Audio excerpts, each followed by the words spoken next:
ನಮಸ್ತೆ ಟಿವಿ 20 ಕನ್ನಡ ವಾಹಿನಿಗೆ ಸ್ವಾಗತ. ರೇಣುಕಾಚಾರ್ಯರ ಜಯಂತಿಯ ನಿಮಿತ್ತವಾಗಿ ರಾಯಭಾಗದ ತಹಸೀಲ್ದಾರ್ ಕಚೇರಿಯಲ್ಲಿ ಜಗದ್ಗುರು ರೇಣುಕಾಚಾರ್ಯರ ಭಾವಚಿತ್ರಕ್ಕೆ ಪೂಜೆ ಸಲ್ಲಿಸಲಾಗಿದೆ.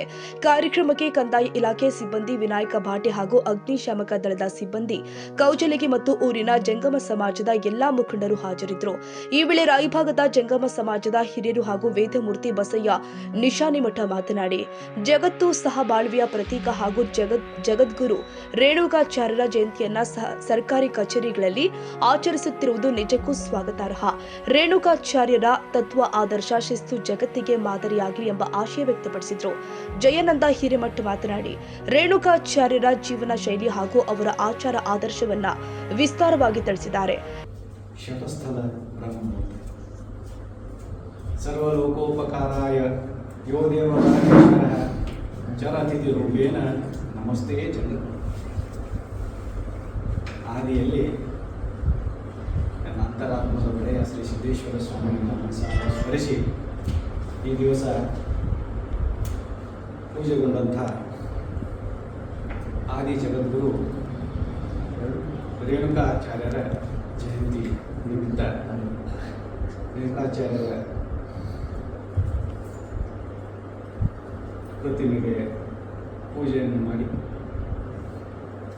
ನಮ್ಮ ಜಂಗಮ ಬಾಂಧವರು ಎಲ್ಲ ಕೂಡಿ ಯಶಸ್ವಿಯಾಗಿ ಈ ಕಾರ್ಯಕ್ರಮ ಯಶಸ್ವಿಯಾಗಿ ಸಾಗಬೇಕಾದ್ರೆ ಇದರಲ್ಲಿ ಕಂದಾಯ ಇಲಾಖೆಯ ಪಾತ್ರ ಬಹಳ ಮುಖ್ಯದ್ದಾಗಿದೆ. ಈ ರೇಣುಕಾಚಾರ್ಯ ಜಯಂತಿಯನ್ನು ಮಾನ್ಯ ಬಸವರಾಜ ಬೊಮ್ಮಾಯಿ ಅವರ ಪೀರಿಯಡ್ನಲ್ಲಿ ಸರ್ಕಾರಿ ಕಾರ್ಯಕ್ರಮ ಅಂತೇಳಿ ಅನೌನ್ಸ್ ಮಾಡಿ ಇದನ್ನು ಸರ್ಕಾರಿ ಕಚೇರಿಗಳಲ್ಲಿ ಆಚರಿಸಬೇಕು ಅಂತಕ್ಕಂಥ ಒಂದು ಆದೇಶವನ್ನು ಅವ್ರ ಪೀರಿಯಡ್ನಲ್ಲಿ ಆಯಿತು. ಆ ವರ್ಷ ರಂಭಾಪುರಿ ಜಗದ್ಗುರುಗಳ ಯುಗಮಾನೋತ್ಸವ ಕಾರ್ಯಕ್ರಮ ಇತ್ತು. ಆಮೇಲೆ ನಾವು ಪ್ರತಿ ವರ್ಷ ರಂಭಾಪುರಿ ರೇಣುಕಾಚಾರ್ಯರ ಜಯಂತಿ ಇದೆ, ಬಹಳಷ್ಟು ಕಾರ್ಯಕ್ರಮ ಜಯಂತಿಗಳು ಬರ್ತಾವೆ. ಇಂಥ ಜಯಂತಿಗಳನ್ನು ನಾವು ಸಮಾಜದವರು ಕೂಡಿ ಸರ್ಕಾರ ಜೊತೆ ಕೂಡಿ ಮಾಡಿದರೆ ಬಹಳಷ್ಟು ನಾವು ಅದರಲ್ಲಿ ಯಶಸ್ವಿ ಪಡ್ಕೊಳ್ಳಿ ಸಾಧ್ಯತೆ ಇದೆ ಅಂತಕ್ಕಂಥ ಒಂದು ಮಾತುಗಳನ್ನ ಬಯಸ್ತಾ ಇದ್ದೇನೆ. ಈ ಹಿಂದೆ ಏನಾಗಿದೆ ಅಂದರೆ ಬಹಳಷ್ಟಿಂತ ಜಯಂತಿ ಕಾರ್ಯಕ್ರಮಗಳು ಸರ್ಕಾರಕ್ಕೆ ಮಾತ್ರ ಮೀಸಲಾದಂಥ ಕಾಲದಲ್ಲಿ ಒಂದು ಲಿಂಗದಲ್ಲಿ ಉದ್ಭವವಾಗಿ ಭೂಲೋಕಕ್ಕೆ ಬಂದಂಥ ಮಹಾನ್ ಸಂತಪುರುಷರು. ಇವರು ಪರಮೇಶ್ವರನ ಅವತಾರ ಪುರುಷರು. ಇವರು ತೆಲಂಗಾಣದ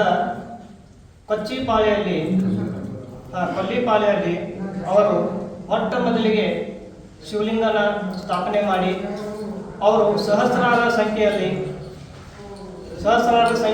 ಅವರು ಎಲ್ಲ ಸದ್ಭಕ್ತರನ್ನು ಒಗ್ಗೂಡಿಸಿ ಎಲ್ಲ ಸಂಬಂಧವನ್ನು ಕೂಡಿಸಿ ಅವರು ತಮ್ಮ ಇಷ್ಟಲಿಂಗವನ್ನು ಪೂಜೆ ಮಾಡಿ ಆ ಲಿಂಗಕ್ಕೆ ವಿಭೂತಿಯನ್ನು ಹಚ್ಚುವುದರ ಮುಖಾಂತರ ಬ್ರಹ್ಮ, ವಿಷ್ಣು, ಮಹೇಶ್ವರ ಅಂತ ನಾಮಕರಣ ಮಾಡಿ ಅವರು 1110 ಸಂಕಲ್ಪನ ಮಾಡಿ ಎಲ್ಲ ಸದ್ಭಕ್ತರಿಗೆ ಇಲ್ಲದ ಎಲೆಯನ್ನು ತಗೊಂಡು ಆ ಲಿಂಗದ ಮೇಲೆ ಅವರು ಮರುಸ್ಥಾಪನೆ ಮಾಡಿ ಎಲ್ಲರಿಗೆ ಸಹಸ್ರಾರ ಸಂಖ್ಯೆಯಲ್ಲಿ ನಾಮಸ್ಮರಣೆ ಮಾಡಿದಂಥ ಏಕೈಕ ವ್ಯಕ್ತಿ. ಮತ್ತು ಇವರು ಆದಿ ಕಾಲದಿಂದಲೂ ಏನು ಹೇಳ್ಕೊತ ಬಂದಿದ್ದಾರೆ ಅಂತಂದರೆ ಸತ್ಯ, ಅಹಿಂಸೆ, ಆಸ್ತೆಯ, ಬ್ರಹ್ಮಚರ್ಯ, ಅಪರಿಗ್ರಹ ಇವು 5 ಅಂಶಗಳನ್ನು ಯಾರು ತಿಳ್ಕೊಂತಾರಲ್ಲ ಅವರು ನಿಜವಾದ ಮಾನವ ಅಂತ ಹೇಳಿ ಜಗತ್ತಿಗೆ ತಿಳಿಸಿಕೊಟ್ಟಂತ ಮಹಾನ್ ವ್ಯಕ್ತಿ. ಸತ್ಯ ಅಂದ್ರೆ ಏನ್ರಿ? ಸತ್ಯ ಯಾವಾಗಲೂ ನಮ್ಮ ಜಯಕ್ಕೆ ಹಾದಿಯನ್ನ ತರುತ್ತೆ. ಅಹಿಂಸೆ ಅಂದ್ರೆ ಏನ್ರಿ? ನಾವು ಯಾವಾಗಲೂ ಅಹಿಂಸೆಯನ್ನೇ ಮಾಡಬಾರ್ದು. ಭೂಮಿ ಮೇಲೆ ಎಷ್ಟೋ ಸಾವಿರಾರು ಕೋಟಿಯ ಜೀವಕೋಶಗಳು ಬದುಕಿದವರು, ಎಷ್ಟೋ ಸಾವಿರಾರು ಜಾತಿಯ ಪ್ರಾಣಿ ಪಕ್ಷಿಗಳಿವೆ. ನಾವು ಮಾನವರು ಹೇಗೆ ಬದುಕಲಿಕ್ಕೆ ಅವಕಾಶ ಇದೆಯಲ್ಲ ಹಾಗೇನೆ ಅವುಗಳಿಗೂ ಕೂಡ ಮಾನವಕ್ಕೆ ಹೇಗೆ ಈ ತರ ನಾವು ಬೆಳವಣಿಗೆ ಆಗಬೇಕು, ಬೆಳಿಬೇಕು, ನಾವು ಭೂಲೋಕಕ್ಕೆ ಬಂದಂತ ಏನಾರೇ ಒಂದು ಕೊಡುಗೆ ನೀಡಬೇಕಂತ ಅವಕ್ಕೆ ನಮಗೆ ಹೆಂಗೆ ಆಸೆ ಇದಲ್ರಿ, ಅವಕ್ಕೂ ಕೂಡ ತಮ್ಮ ಪ್ರಾಣಿ ಪಕ್ಷಿಗಳಿಗೂ ಕೂಡ ಮನೋಭಾವನೆಯನ್ನ ತುಂಬುವಂತ ಮಹಾನ್ ಶಕ್ತಿಯನ್ನ ಸ್ವಾಮೀಜಿಯವರು ಮಾಡಿದಂತ ಒಂದು ಪ್ರೇರಣಾದಾಯಕವಾಗಿದೆ.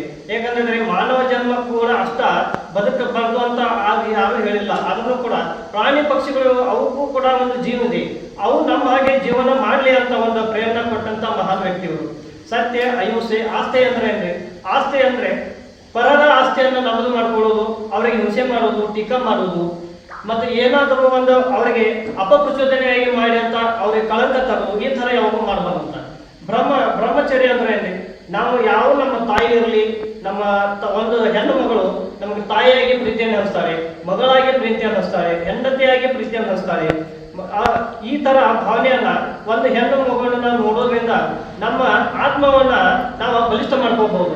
ಯಾಕಂದ್ರೆ ಒಂದು ಹೆಣ್ಣಿನ ನೋಡಿದ ನಂತರ ನಾವು ಒಂದು ಮನೋಭಾವನೆ ಚೇಂಜ್ ಆಗಿಬಿಡ್ತದೆ. ಹಾಗಾಗಿ ಸ್ವಾಮೀಜಿಯವರು ಆಗ್ಲೇನೆ ಇವತ್ತಿನ ದಿನ ತಾಲೂಕಾ ದಂಡಾಧಿಕಾರಿ ಕಚೇರಿಯಲ್ಲಿ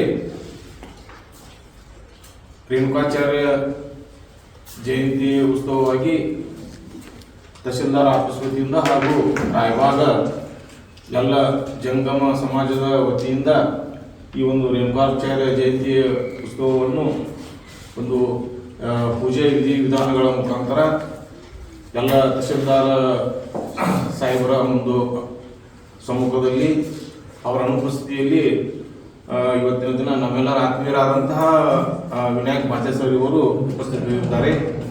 ಜೊತೆಗೆ ನಮ್ಮ ರಾಯಬಾಗದ ಅಗ್ನಿಶಾಮಕ ಎಲ್ಲ ಸಿಬ್ಬಂದಿ ವರ್ಗದ ಸಹಿತ ಉಪಸ್ಥಿತರಿದ್ದಾರೆ. ಜೊತೆಗೆ ನಮ್ಮ ರಾಯಭಾಗದ ಎಲ್ಲ ಜಂಗಮ ಸಮಾಜದವರು ಸಹಿತ ಈ ಒಂದು ಕಾರ್ಯಕ್ರಮದಲ್ಲಿ ಉಪಸ್ಥಿತರಿದ್ದು ನಮ್ಮ ರಾಯಭಾಗ ಜಂಗಮ ಸಮಾಜ ವತಿಯಿಂದ ತಮ್ಮೆಲ್ಲರಿಗೂ ಒಂದು ಸ್ವಾಗತವನ್ನು ನಾನು ಮೊಟ್ಟ ಮೊದಲಿಗೆ ತಿಳಿಸ್ತಾ ಇದ್ದೇನೆ. ಅದರಂತೆ ಈ ಒಂದು ಕಾರ್ಯಕ್ರಮಕ್ಕೆ ಮಾನ್ಯ ತಹಸೀಲ್ದಾರ್ ಸಾಹೇಬರು ಬರಬೇಕಾಗಿತ್ತು. ಅನಿವಾರ್ಯ ಕಾರಣಗಳಿಂದ ಅವರು ಬೇರೆ ಕಡೆ ಹೋಗಿದ್ದಾರೆ. ಅವರ ಒಂದು ಅನುಪಸ್ಥಿತಿಯಲ್ಲಿ ಮಾನ್ಯ ಶ್ರೀ ವಿನಾಯಕ್ ಬಾಚೇಸರ್ ಅವರು ಈ ಒಂದು ಕಾರ್ಯಕ್ರಮದ ಒಂದು ಅಧ್ಯಕ್ಷ ಸ್ಥಾನವನ್ನು ಅಲಂಕರಿಸಬೇಕಂತ ತಮ್ಮೆಲ್ಲರ ಪರವಾಗಿ ಅವರನ್ನು ಕೇಳಿಕೊಳ್ಳುತ್ತಾರೆ. ಶ್ರೀರಿ ವೀರೇಶ್ ಹಿರೇಮಠ ಸ್ವಾಗತ ಮಾಡಿದ್ರೆ ಮಹಂತೇಶ ಚರಂತಿಮಠ ವಂದಿಸಿದ್ರು. ಕಾರ್ಯಕ್ರಮಕ್ಕೆ ಕಂದಾಯ ಇಲಾಖೆ ಸಿಬ್ಬಂದಿ ವಿನಾಯಕ ಭಾಟೆ, ಅಗ್ನಿಶಾಮಕ ಸಿಬ್ಬಂದಿ ಕೌಜಲಗಿ ಸರ್, ವೇದಮೂರ್ತಿ ಬಸಯ್ಯ ನಿಶಾನಿಮಠ, ಕುಮಾರ ಘಂಟಿಮಠ, ಶಿವಾನಂದ ಹಿರೇಮಠ, ಮಹಂತೇಶ್ ಹಿರೇಮಠ, ಮಹಂತೇಶ್ ಚರಂತಿಮಠ, ಮಹಂತೇಶ್ ಉಜ್ಜಯಿನಿ ಮಠ, ಬಾಳಯ್ಯ ಹಿರೇಮಠ, ಶರಣಯ್ಯ ಹಿರೇಮಠ, ಸಂಜೀವ ಹಿರೇಮಠ, ನಿತ್ಯಾನಂದ ನಿಶಾನಿಮಠ, ಜಯಾನಂದ ಹಿರೇಮಠ, ಮಪ್ಪಯ್ಯ ಮಠವತಿ, ಸೋಮು ಹಿರೇಮಠ, ಎಸ್ಎಸ್ ಹಿರೇಮಠ, ಕುಮಾರ ಸಂತೋಷ್ ಗುದ್ದಯ್ಯನವರ ಮಠ, ಕುಮಾರ ಪ್ರಥಮೇಶ್ ಹಿರೇಮಠ ಸ್ಥಳೀಯರು ಆಗಮಿಸಿದ್ರು. Manikantha ನಾವಿ, Raybag, TV20 Kannada.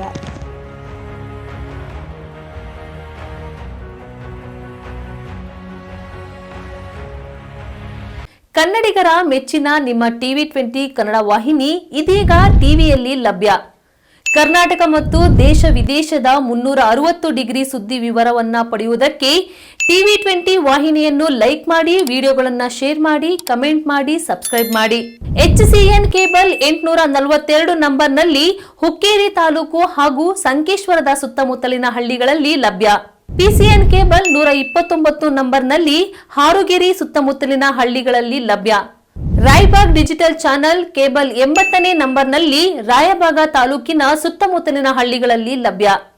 UDCN cable network Ugar ಸುತ್ತಮುತ್ತಲಿನ ಹಳ್ಳಿಗಳಲ್ಲಿ ನಿಮ್ಮ TV20 ಕನ್ನಡ ವಾಹಿನಿಯೂ ಲಭ್ಯ.